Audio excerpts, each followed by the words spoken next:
The Fort McMurray wildfires of 2016 were among the most destructive and costly natural disasters in Canadian history.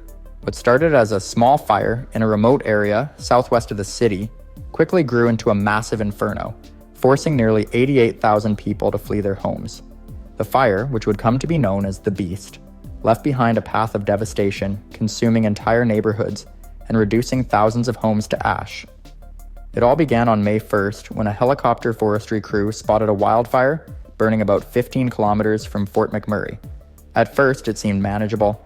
Fire crews arrived within 45 minutes, hoping to contain it before it could spread, but the conditions that day were far from ideal. A dry winter, unusually warm temperatures, and low humidity had left the forested areas around Fort McMurray like a tinderbox, just waiting to ignite. By May 3rd, the situation took a dramatic turn for the worse. Temperatures soared to nearly 33 degrees Celsius, accompanied by strong winds gusting up to 72 kilometers per hour. Within hours, the fire exploded in size, sweeping through the city's outer neighborhoods. Firefighters worked desperately to hold back the flames, but the fire was moving too fast. Entire streets were swallowed by fire in a matter of minutes. Residents who thought they had more time suddenly found themselves trapped in a nightmare. Smoke filled the air, turning the afternoon sky an eerie shade of orange. Many people had only moments to grab their loved ones and flee. For some, the escape was chaotic. Bumper-to-bumper traffic stretched for kilometers as people tried to leave the city, flames creeping dangerously close to the roads. Others had no choice but to abandon their vehicles and escape on foot. One of the most terrifying aspects of the wildfire was its unpredictability. The fire was so intense that it created its own weather, generating massive clouds of smoke and even fire-induced lightning storms. These storms made conditions even more dangerous, sparking new fires in different areas and adding to the chaos. For emergency responders, the battle was unlike anything they had ever faced. Despite their best efforts, the flames were relentless, pushing deeper into Fort McMurray. The evacuation of the city became the largest in Alberta's history. Entire hospitals had to be cleared out, with medical staff scrambling to transport patients to safer locations. The airport, which had initially remained open for emergency flights, was eventually forced to shut down as the fire came too close. Many evacuees had no idea where they would go or how long they would be gone. They simply had to leave, hoping they would have something to return to once the fire was finally under control. As night fell on May 3rd, Fort McMurray was engulfed in flames. The fire showed no signs of stopping, and officials could only watch as homes, businesses, and entire communities burned. The coming days would bring even more devastation as the fire continued to spread across northern Alberta, leaving behind a level of destruction that few could have ever imagined. As the wildfire continued its relentless spread through Fort McMurray, emergency crews faced overwhelming challenges. Firefighters from across Alberta and other provinces rushed in to help, but the sheer size and intensity of the blaze made containment nearly impossible. With gusting winds pushing flames in unpredictable directions, it became a battle of endurance, strategy, and luck. By May 4th, officials confirmed that thousands of structures had already been destroyed. The flames didn't discriminate. Homes, schools, businesses, and entire streets were reduced to rubble. The fire leapt across roads and rivers, consuming everything in its path. In some areas, firefighters were forced to abandon their efforts, retreating to safer zones as the heat became too intense to withstand. The smoke was so thick that it turned day into night, making it nearly impossible to see more than a few meters ahead. With the entire city under evacuation orders, thousands of people were scattered across Alberta searching for shelter. Many ended up in temporary evacuation centers, while others relied on family, friends, or even strangers for a place to stay. Cities like Edmonton, Calgary, and Lac La Biche took in thousands of evacuees, offering food, medical aid, and a safe place to sleep. The Canadian Red Cross quickly stepped in, organizing donations and relief efforts. As more people fled, Alberta declared a state of emergency, mobilizing every available resource to assist both the displaced residents and the firefighters battling the inferno. One of the biggest concerns was keeping the fire from reaching critical infrastructure, including Fort McMurray's hospital and the region's oil production sites. The Athabasca oil sands, located north of the city, were responsible for a significant portion of Canada's oil output, and the threat of fire disrupting operations was a major concern. Oil companies were forced to shut down facilities, and workers were evacuated to prevent further catastrophe. Despite the destruction, there were moments of hope. Firefighters managed to save key areas, including downtown Fort McMurray, where many government buildings and businesses remained intact. Emergency crews worked tirelessly, often going without sleep, to protect what little remained. Their efforts were nothing short of heroic, with many firefighters pushing themselves to exhaustion in an attempt to stop the fire's advance. But even with all the manpower and resources being poured into the fight, the wildfire showed no sign of slowing down. It continued to grow, spreading further north and east into the dense forests of Alberta. Officials worried that if the wind shifted again, more communities could be at risk. The battle was far from over, and for the people of Fort McMurray, the uncertainty of what they would return to was almost too much to bear. As the wildfire spread deeper into the forests of northern Alberta, it continued to burn out of control, leaving destruction in its wake. The scale of the fire made it one of the most challenging disasters Canadian emergency responders had ever faced. Firefighters from across the country worked around the clock, using every available resource to slow the inferno. Despite their efforts, the fire showed no sign of stopping. One of the greatest challenges was the unpredictable nature of the flames. Changing wind patterns caused sudden flare-ups, forcing firefighters to constantly adjust their strategies. The extreme heat created its own weather conditions, with fire-generated clouds producing dry lightning, which only worsened the situation. The dense smoke made air support difficult, limiting the ability of water bombers and helicopters to reach certain areas. Even when aircraft were able to drop water or fire retardant, the flames would quickly reignite in the dry conditions. With thousands of evacuees displaced across Alberta, the need for shelter and basic necessities became urgent. Evacuation centers in cities like Edmonton and Calgary quickly reached capacity. Volunteers and organizations worked tirelessly to provide food, clothing, and medical assistance to those who had lost everything. The Canadian Red Cross led a nationwide effort to collect donations, with millions of dollars pouring in from across the country. In the meantime, officials were trying to assess the full extent of the damage. Entire neighborhoods had been reduced to rubble, and many residents had no idea if their homes were still standing. The town's power grid had suffered significant damage, leaving large portions of Fort McMurray without electricity. Additionally, the municipal water system had been compromised, forcing officials to issue a boil water advisory for the entire city. Efforts to contain the fire became a delicate balance between protecting what remained of Fort McMurray and preventing further spread into nearby oil sands facilities. While several production sites had already been evacuated, a complete shutdown of operations would have widespread economic impacts. Fire crews worked day and night to create fire breaks and stop the flames from reaching critical infrastructure. Despite all the destruction, there were moments of resilience and generosity. Communities across Alberta and beyond opened their doors to evacuees, offering housing, food, and support. Businesses donated supplies, and people from all walks of life stepped up to help. The sense of unity in the face of disaster was a testament to the strength of those affected. As the days stretched into weeks, the fire continued to burn across vast areas of forest, leaving uncertainty about when residents would be able to return. The people of Fort McMurray could only wait and hope that, when the flames finally died down, there would still be something left to rebuild. As the wildfire raged on, the fight to contain it remained an uphill battle. Fire crews faced relentless challenges, with extreme heat, unpredictable winds, and thick smoke making their work nearly impossible at times. The flames had already scorched hundreds of thousands of hectares, and while firefighters were making progress in some areas, the fire continued to spread across northern Alberta and even into parts of Saskatchewan. With the fire moving across such a massive area, officials were forced to make difficult decisions about where to allocate resources. Some parts of the forest were simply too dangerous to protect, and efforts had to be focused on saving what remained of Fort McMurray and critical infrastructure. The fire had already destroyed thousands of homes, and officials feared that if it spread further, even more communities would be at risk. Meanwhile, the long-term impact of the fire was becoming clear. Many oil sands operations in the region had been shut down or reduced, leading to economic losses that would take years to recover from. Transportation routes were also affected, with major highways closed due to dangerous conditions. The thick smoke from the fire spread far beyond Alberta, reaching other provinces and even parts of the United States, causing air quality warnings in several areas. For the thousands of evacuees, the uncertainty was one of the hardest parts. Weeks had passed since they had fled their homes, and many still had no idea when they would be allowed to return.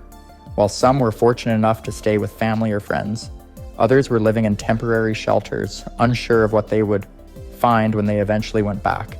The psychological toll of the disaster was immense, with many struggling to cope with the loss and the fear of rebuilding from nothing. Despite everything, efforts to help those affected never wavered. The Canadian Red Cross continued to distribute aid, providing financial assistance to families who had lost their homes. Local organizations, businesses, and individuals stepped up in incredible ways, donating supplies, raising money, and offering whatever support they could. The outpouring of generosity from across Canada and beyond showed that even in the face of disaster, the spirit of community remained strong. Firefighters refused to give up, even as the battle stretched into weeks. With every passing day, containment efforts improved, and officials began to gain some control over the blaze. Slowly but surely, the situation was beginning to turn, and discussions about the next steps, recovery, rebuilding, and healing, were starting to take shape. But before that could happen, one major question remained. When would it be safe for the people of Fort McMurray to return home? As the fire was finally declared under control on July 5, 2016, the residents of Fort McMurray began to look toward the future. The evacuation, which had lasted for over a month, had left its mark on the community. While the fire had destroyed thousands of homes and businesses, the people's resilience in the face of this unprecedented disaster was equally as powerful. The destruction was staggering, but the determination to rebuild was stronger than ever. For the firefighters and emergency personnel who had worked tirelessly, the sense of relief was palpable. However, their work was far from over. The fire had not only ravaged Fort McMurray, but it had also spread to other areas of northern Alberta and Saskatchewan. Leaving behind a trail of scorched earth, the efforts to fully extinguish the flames continued for more than a year, with the fire only being completely extinguished on August 2, 2017. In many ways, the aftermath of the fire was just as challenging as the fire itself, as the community struggled to pick up the pieces. The scale of the disaster was immense, with the cost of damages reaching an estimated $9.9 billion, making it the costliest disaster in Canadian history. While rebuilding efforts were underway, it was clear that the road to recovery would take years. Thousands of homes needed to be rebuilt, and the infrastructure that had been damaged or destroyed required extensive repairs. But throughout it all, the people of Fort McMurray remained determined to rebuild their lives and their community, drawing strength from each other and the support they had received from across the country. Despite the devastation, the wildfires also brought about important lessons in disaster preparedness and response. Authorities and emergency services took a hard look at their response efforts, and many changes were made to improve preparedness for future wildfires. As Canada continues to grapple with the effects of climate change, the Fort McMurray wildfires served as a reminder of how powerful nature can be, and how vital it is to be ready for such events. As the years have passed since that fateful day in May, the memory of the fire still looms large in the minds of those who lived through it. But slowly, life in Fort McMurray has begun to return to normal. New homes have been built, businesses have reopened, and the community has found a way to move forward. The scars left by the fire are still there, but the spirit of Fort McMurray is stronger than ever. It's a city that has faced unimaginable loss and destruction, but has come out the other side more united and determined than ever before. In the end, the Fort McMurray wildfires were a tragic chapter in Canada's history, but they were also a testament to the strength and resilience of the people who lived through it. The road to recovery will continue for many years, but with the support of the community and the nation, the people of Fort McMurray are determined to rise from the ashes and rebuild their lives.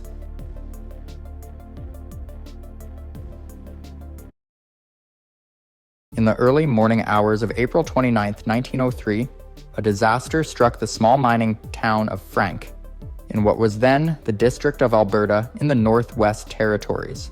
It happened so suddenly, so violently, that within seconds, an entire mountain side came crashing down, burying everything in its path. This catastrophic event, known as the Frank Slide, remains one of Canada's deadliest landslides, and a chilling reminder of nature's raw and unpredictable power. Frank was a young town, established just 2 years before, in 1901, when rich coal seams were discovered at the base of Turtle Mountain. It was named after Henry Frank, one of the owners of the Canadian-American Coal and Coke Company, which operated the mine that fueled the town's economy. The settlement quickly grew, attracting miners and their families, as well as businesses looking to capitalize on the booming industry. By April of 1903, Frank had a population of about 600 people. It had 4 hotels, a 2-story school, and a bustling main street. However, there were signs that all was not well with Turtle Mountain. The Blackfoot and Ktunaxa indigenous peoples had long referred to it as the mountain that moves, warning that the land was unstable. Scientists today know that the mountain was made up of layers of hard limestone sitting on top of much softer rock. Over time, water had seeped into cracks in the rock, eroding it from the inside. This natural instability was made worse by the coal mining operations that had been carving tunnels deep into the mountain. As miners dug out coal, they unknowingly weakened the mountain's structure even further. In the months leading up to the slide, miners noticed troubling signs. Small tremors shook the tunnels, coal broke loose from its seams unexpectedly, and pressure seemed to be building inside the mountain. Some workers even described hearing deep, unsettling rumblings from within Turtle Mountain, like the growl of something massive and restless. But, despite these warning signs, the town carried on with business as usual. Then on that fateful night, disaster struck. A sudden cold snap followed an unusually wet winter, likely worsening the already fragile conditions within Turtle Mountain. At exactly 4:10 in the morning, a deafening roar shattered the silence. A massive section of the mountain, measuring over 1,000 meters wide and more than 400 meters high, suddenly gave way. In mere seconds, an astonishing 82 million tons of limestone rock came crashing down the valley, moving at over 100 kilometers per hour. The rock slide was so powerful that it shot across the valley floor and even climbed up the opposite hillside before finally coming to rest. The force of the slide obliterated everything in its path. A 2-kilometer stretch of the Canadian Pacific Railway was completely buried. The coal mine's buildings vanished beneath a sea of stone. Homes and businesses on the eastern edge of Frank were instantly crushed. Some residents were likely still asleep when the avalanche of rock swallowed them whole. The sound of the disaster was heard as far away as Cochrane, over 200 kilometers to the north. As the dust settled, the true horror of what had happened began to emerge.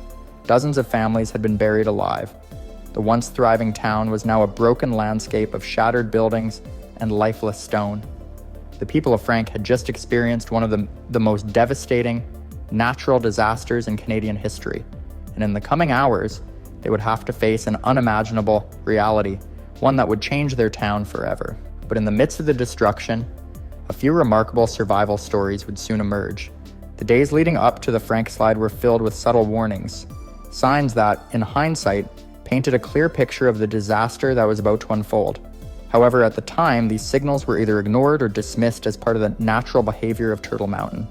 The people of Frank, like many small mining towns, were focused on their daily lives, unaware that their world was about to change forever.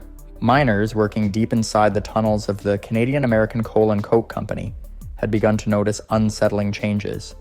Coal seams that once required hard labor to extract were now breaking apart with little effort, as if the mountain itself was loosening its grip. Some workers even reported hearing deep rumbling sounds from within the earth, though no one could agree on their cause. To many, it was simply the groaning of the mountain, a normal occurrence in a place where rock and coal had been mined for years. Outside the mine, strange occurrences were becoming more frequent.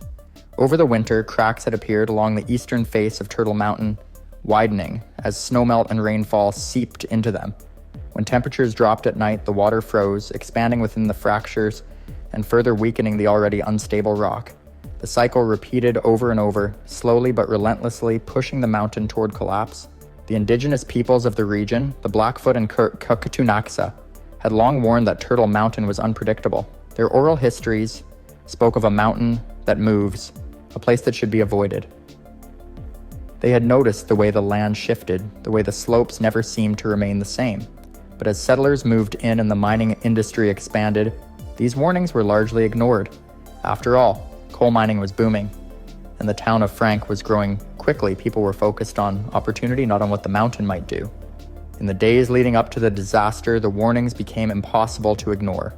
Small tremors rattled the town, shaking dishes on shelves and waking light sleepers in the middle of the night.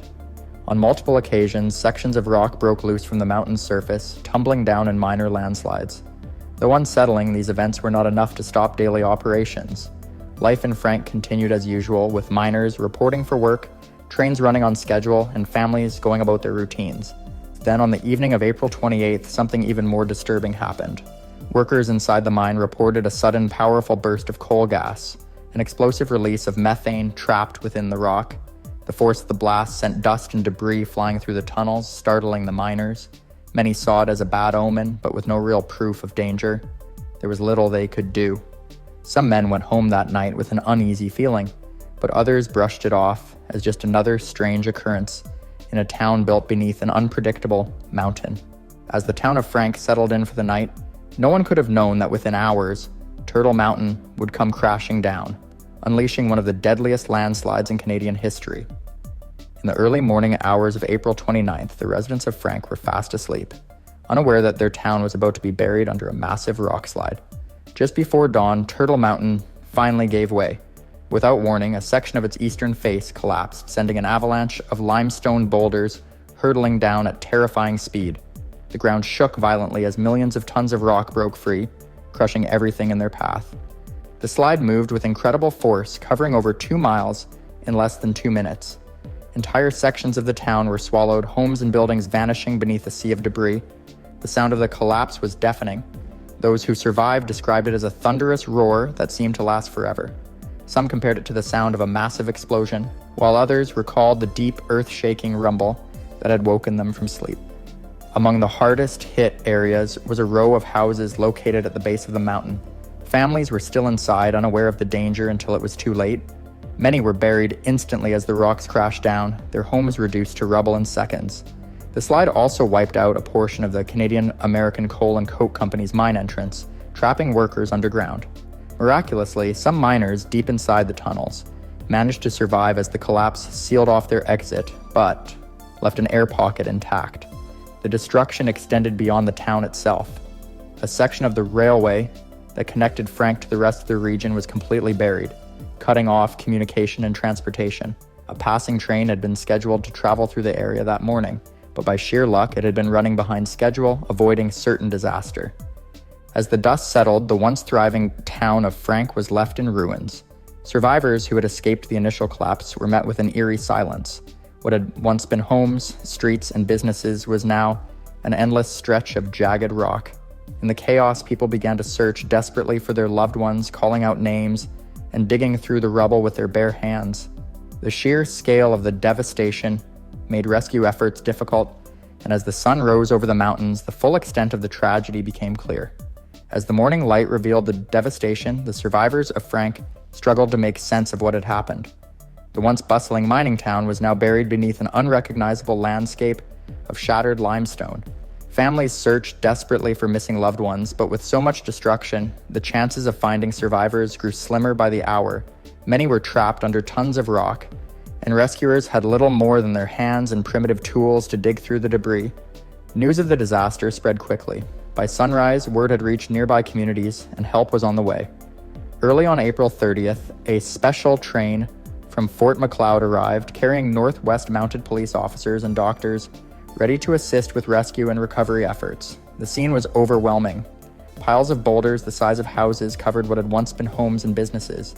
The force of the slide had been so immense that it had even pushed debris up the opposite side of the valley. Despite the destruction, there were stories of incredible survival. Some miners, trapped inside the tunnels when the entrance collapsed, managed to find their way out through secondary shafts, stumbling into the daylight, covered in dust but unharmed. One of the most astonishing discoveries was that of a horse named Charlie, who had been trapped underground for over a month. He survived by licking moisture from the tunnel walls and chewing on wooden support beams. When workers finally freed him, they celebrated by giving him a feast of oats and brandy. Unfortunately, the sudden intake of food was too much for the animal, and he died shortly after. Amid the relief efforts, geologists and engineers began to assess the stability of the mountain, fearing another collapse. Some believed that the rock slide had been triggered by coal mining operations that had weakened Turtle Mountain's structure. Others pointed to the region's natural instability, noting that local indigenous groups had long referred to Turtle Mountain as the mountain that moves. Scientists sent by the Geological Survey of Canada inspected the mountain's peak and found new cracks forming, raising concerns about whether another rock slide could follow. Authorities debated whether to evacuate the remaining residents of Frank Some officials insisted that it was too dangerous to stay, while others argued that the worst had already happened. In the end, the government allowed the town to remain, though certain areas were permanently abandoned.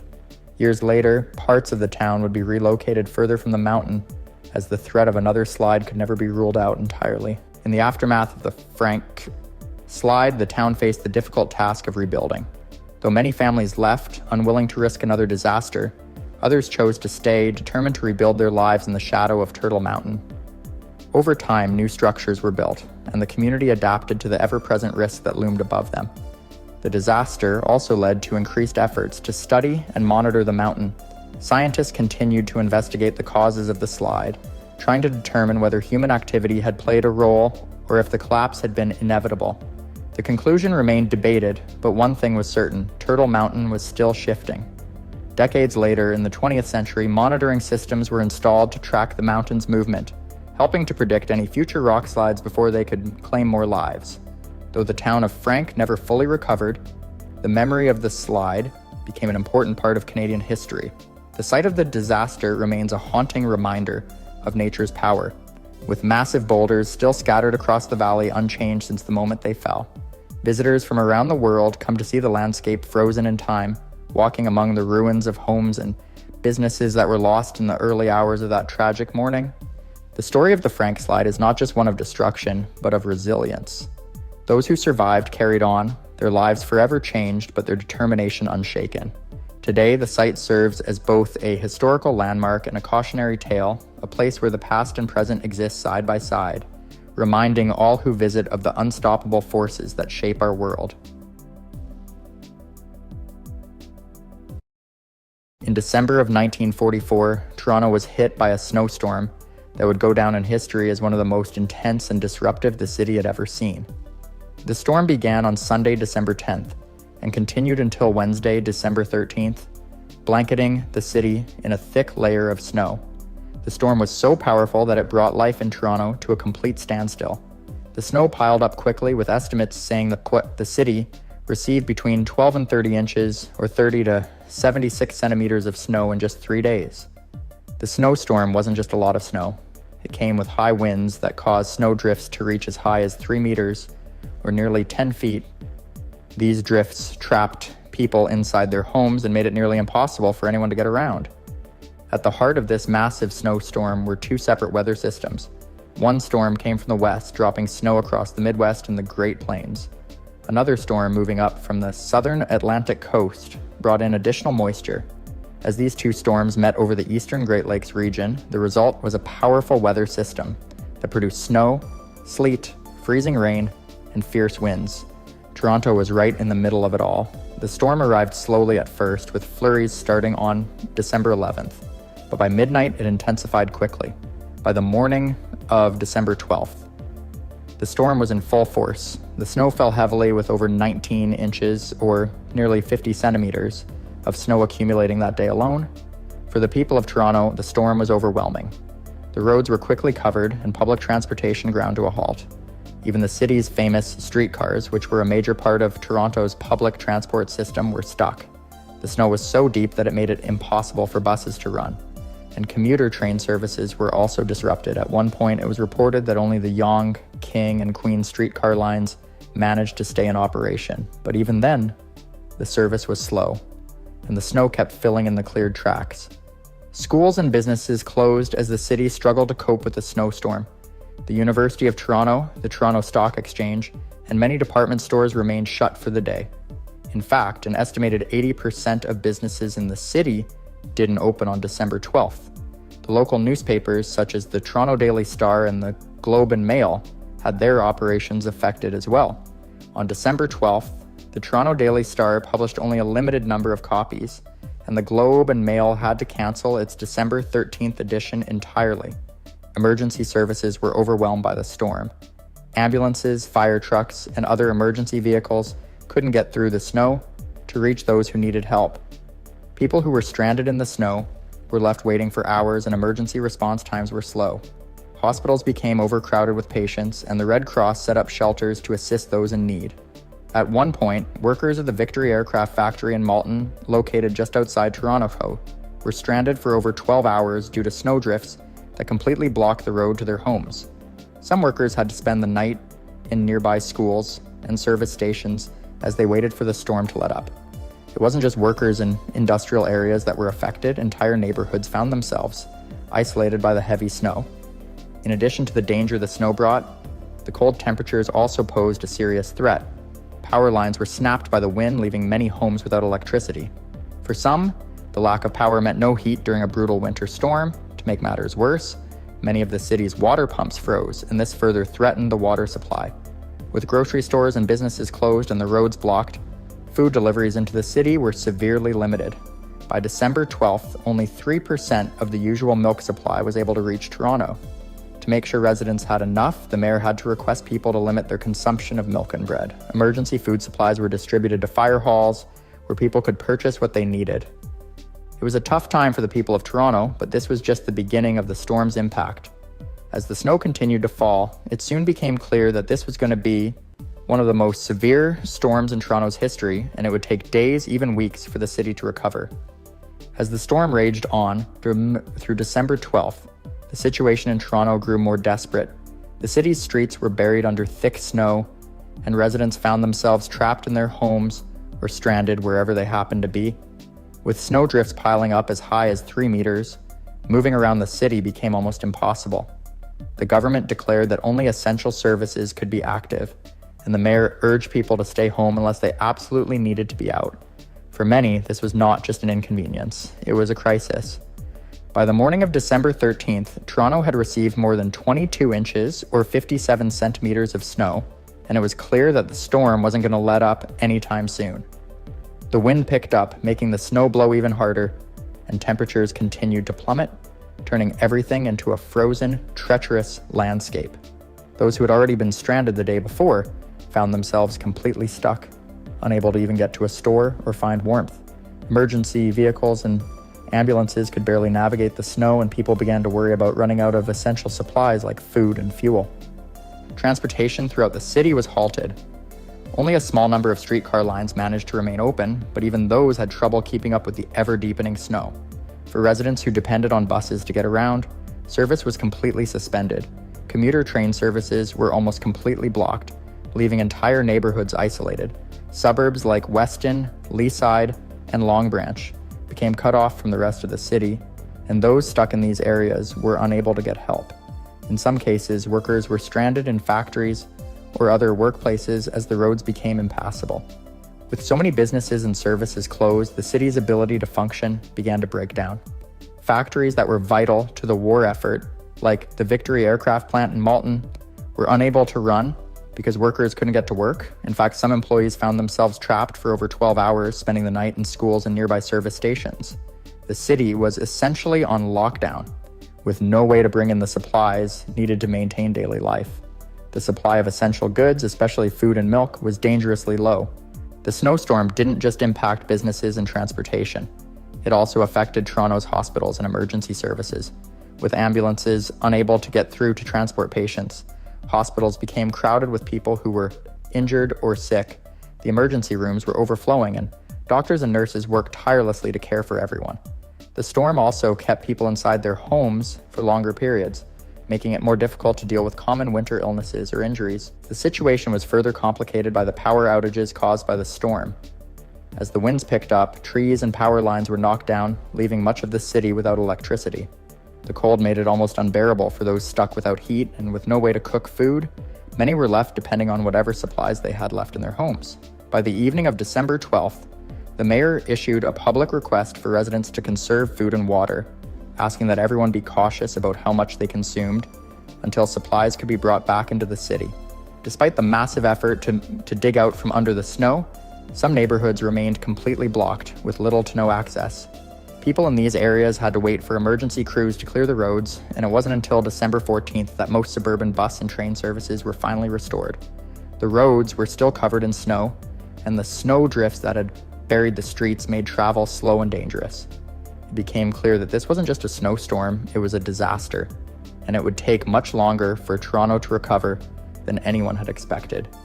Yet despite the overwhelming challenges, there were signs of hope.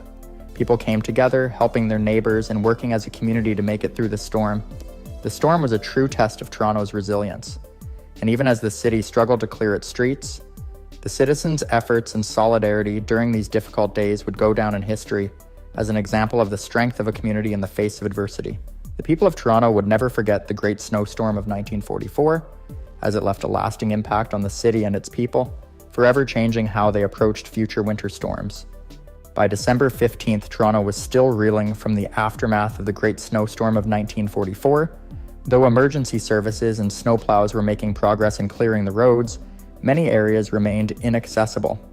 The weight of the snow on rooftops, coupled with the freezing temperatures, caused serious damage across the city. Buildings were collapsing and infrastructure was under immense strain. The municipal government urged residents to stay indoors and not attempt to shovel snow or clear block streets, as the danger of further damage was high. The weather didn't show any signs of relenting. On the morning of December 16th, a new wave of snow began to fall, compounding the already chaotic situation. The city had now been blanketed in over 28 inches of snow, nearly 70 centimeters. The accumulation continued to grow, and the heavy snow resulted in widespread roof collapses in both residential and commercial buildings. Emergency responders had to rush to affected areas, trying to rescue people trapped under fallen debris. It was a race against time, as the freezing temperatures meant that hypothermia and frostbite were major concerns for those caught in the wreckage. In some neighborhoods, residents took matters into their own hands, organizing makeshift rescue teams to help dig out the snow and assist those who were unable to do so themselves. These acts of kindness became a common sight across the city, as people braved the freezing conditions to help one another. The city's hospitals were still overwhelmed with patients, and the lack of medical resources was becoming an increasing concern. Some patients had to be transported by snowmobile or horse-drawn sleds due to the difficulty in getting an ambulance through the snow. Despite these efforts, the healthcare system struggled to keep up with the growing number of injuries, illnesses, and medical emergencies. The storm also had a profound impact on the city's schools. Many schools across Toronto were closed, and students were kept at home for longer than usual. With transportation services still not fully restored, teachers and administrators struggled to reach schools, and even if they managed to make it, the lack of power in many buildings made it impossible to carry out normal classes. For several days, children remained at home, with parents trying to keep them safe and warm as the storm continued. With supply lines still cut off, food shortages were becoming more apparent. Grocery stores had limited stock, and the long lines for what few items were available were a daily occurrence. Residents had to ration what they had, as there was no clear timeline for when regular deliveries would resume. While some stores remained open, they could not offer much in the way of fresh produce or perishable goods. Canned and dried foods were in high demand, and people became inventive with what little they had left. On December 17th, the provincial government declared a state of emergency, allowing additional resources to be deployed to help with the recovery efforts. Plows worked in shifts, clearing major routes and attempting to open up access to the suburbs. But even after days of relentless work, many of the streets remained impassable. The sheer scale of the snowstorm had caught everyone by surprise, and it was evident that it would take weeks to fully recover. Despite these challenges, the resilience of the people continued to shine through. Volunteers organized community kitchens in some neighborhoods, providing hot meals to those who couldn't leave their homes. Many people opened their doors to strangers who needed a place to stay, and local businesses offered what they could to help those in need. In times of such hardship, the sense of community grew stronger, and the people of Toronto showed an incredible spirit of unity. In the weeks that followed, the city slowly started to rebuild.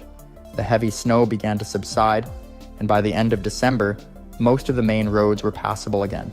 The snow plows continued to clear away the remaining drifts, and the sounds of life slowly returned to the city. The Great Snowstorm of 1944 had left an indelible mark on Toronto, and the memory of those harrowing days would stay with the citizens for years to come. The storm had tested the limits of the city's infrastructure, but it also revealed the strength of its people, their ability to adapt, and their unwavering commitment to each other in the face of adversity. By January 3rd, 1945, the worst of the Great Snowstorm of 1944 had finally passed, but the effects were still being felt across Toronto. The damage to homes, businesses, and infrastructure was extensive, and many parts of the city remained without power. With recovery efforts still ongoing, city officials focused on restoring essential services, but the challenges seemed endless. In the aftermath of the storm, numerous organizations came together to assist in the relief efforts, each doing their part to rebuild the city. Emergency shelters had been set up throughout the city, providing temporary housing to those whose homes had been destroyed or rendered uninhabitable due to collapsed roofs. These shelters were vital in offering a safe haven for families, some of whom had been forced to leave their homes and take refuge in community centers and schools. The government, as well as the charitable groups, organized relief programs to distribute food, clothing, and basic supplies to those in need. Volunteers worked tirelessly, often braving the cold to help families access what little food and water remained available. Despite the hardships, the people of Toronto continued to demonstrate resilience. Many residents took it upon themselves to check on their neighbors, especially the elderly and vulnerable, making sure that they had access to food and warmth. Some individuals set up informal neighborhood repair teams, assisting those whose homes had suffered significant damage. In a city where many families had already been struggling before the storm, this sense of solidarity was crucial to the community's survival in the months that followed. At the same time, the city faced significant challenges in restoring transportation. The public transit system, which had been a vital part of daily life before the storm, was still in disarray. Snowdrifts remained on many tracks, and buses and streetcars were limited in their ability to navigate the blocked streets. The few vehicles that were able to make it through the snow did so with great difficulty. It wasn't until the second week of January that normal bus routes and streetcar services were gradually reestablished, allowing people to resume their daily routines, though the process was slow. The damage to homes and buildings was far-reaching. Thousands of roofs had collapsed under the weight of the snow, and rebuilding efforts were hampered by a shortage of construction materials. Many families who had been displaced faced the uncertainty of when they could return to their homes. As the snow began to melt, the extent of the damage was laid bare. Streets that had been impassable for days were now filled with debris, with piles of snow and wreckage being cleared away by a combination of workers and volunteers. Though many areas of the city were slowly returning to normal, some parts of Toronto were still without basic services. Water and heating systems had been disrupted in several neighborhoods, and the freezing temperatures made it difficult for families to stay warm. The shortage of fuel meant that people had to ration heating supplies carefully, relying on fireplaces or makeshift stoves to stay warm. Even in places where power had been restored, outages still occurred intermittently, further complicating recovery efforts. By the end of January, the storm's aftermath had begun to take a toll on the mental health of residents. The emotional impact of the storm was immense, with many individuals feeling isolated and overwhelmed by the challenges of rebuilding their lives. Support groups and counselors began to offer their services to those struggling with the emotional effects of the disaster, helping people process their experiences and regain a sense of hope. The winter of 1945 was marked by the continued fight for recovery. In the months following the storm, rebuilding efforts ramped up, and the city began to emerge from the devastation. New measures were put in place to prevent similar damage in future storms, such as reinforcing roofs and improving the snow removal infrastructure.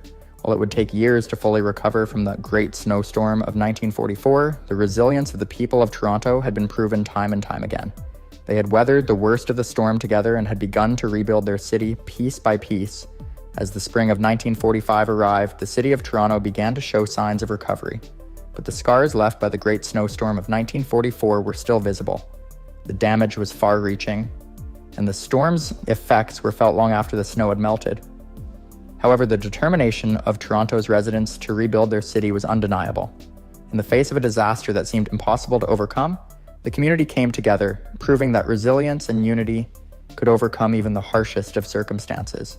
The rebuilding process took months and in some cases years, but Toronto's infrastructure gradually improved.